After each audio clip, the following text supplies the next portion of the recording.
Bayern Munich make their move, Chelsea agree a deal for Higuain, VAR causes more controversy, there's transfer rumours from around Europe, and of course, there's this week's great debate. That and more coming up in the next few minutes as I am your host Matt Froelich, you are the One Footballers, and this is the Daily News. First off, Bayern Munich have completed a transfer which is set to go through in the summer. Benjamin Pavard, the France World Cup winner who also coincidentally scored the goal of the tournament with that fantastic volley against Argentina, has agreed a deal with the German reigning champions. This will mean that he'll move to Bayern for about 35 million in the summer and could spell the end of Boateng and Hummels' stint at Bayern.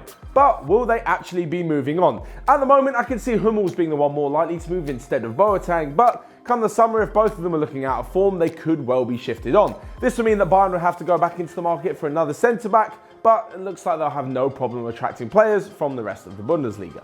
And talking of signings in, it looks as if Chelsea have finally brought in a new man in Gonzalo Higuaín. Now, he hasn't been in the best of form recently, and his current loan spell at AC Milan has seen him score 6 times in 15 appearances. But under manager Maurizio Sarri, he was Serie A's all-time leading goal scorer in one season back in 2016 when he played under the now Chelsea manager at Napoli. This then caused Juventus to sign him, and we all know what happened in the last few years. It's been goals galore for Higuain. Despite his current form not being so good, he still is a top quality striker, and Chelsea look to have got their man. The slight complication is that he is on loan at AC, meaning that Chelsea have to pay the loan cancellation fee to AC before then paying Juventus for his services. In total, it looks as though he may cost the club around £40 million. But is this a good signing for Chelsea? Let me know in the comment section whether you think yes or whether they need to go out and still sign someone else. This deal also means that Alvaro Morata looks set to leave the club and a loan deal to Sevilla is the most likely. And next up to some VAR controversy from last night's Carabao Cup semi-final first leg between Spurs and Chelsea. For those of you who haven't seen it, basically Harry Kane was set through with the ball over the top, won a penalty against Chelsea keeper Kepa, but then there was a VAR call. Was he or was he not offside? From my opinion, I think he was offside. The way that they showed it on the TV made it look as though he wasn't. His feet were clearly behind the line of Azpilicueta's foot. However, as Maurizio Sarri so cleverly pointed out afterwards with his laptop to the journalist waiting, Kane's upper body was offside, and the rule states that any part of the body from which you can score, so basically anything apart from your hands or your arms, if that part of the body is offside, well, then it's an offside ruling. However, despite all this though, what I want to know is what happens when you've done something after the offside has or has not been given. For example, last night, Kane ran through. Everyone thought it was offside, he won a penalty. Because the offside wasn't given, the penalty was given. However, what I really want to know is, what if Kane had done something afterwards like pick up the ball?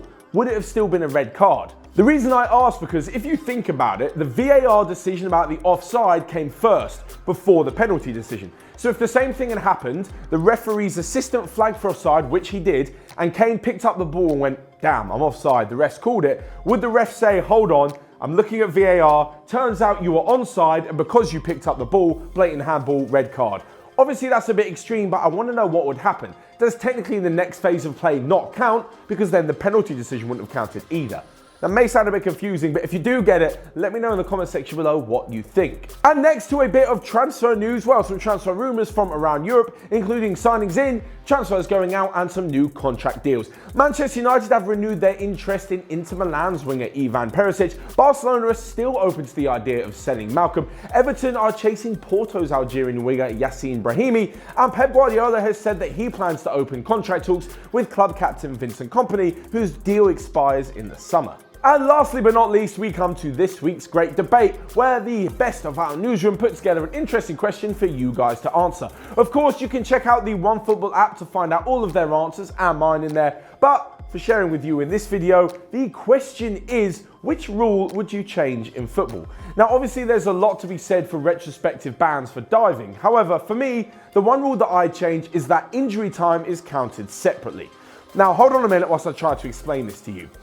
Basically, if there is one team who want to win a game and one team who wants to draw, the team who wants to draw are going to be wasting time. We've seen it a lot with lesser teams in the Premier League this season. So whilst the second team are wasting time, it's obviously very frustrating for the first, and time will be added on. However, if the first team who want to win score, then all the time that the second team have wasted gets added on at the end, and then they get all that time to try and find the equaliser that they need.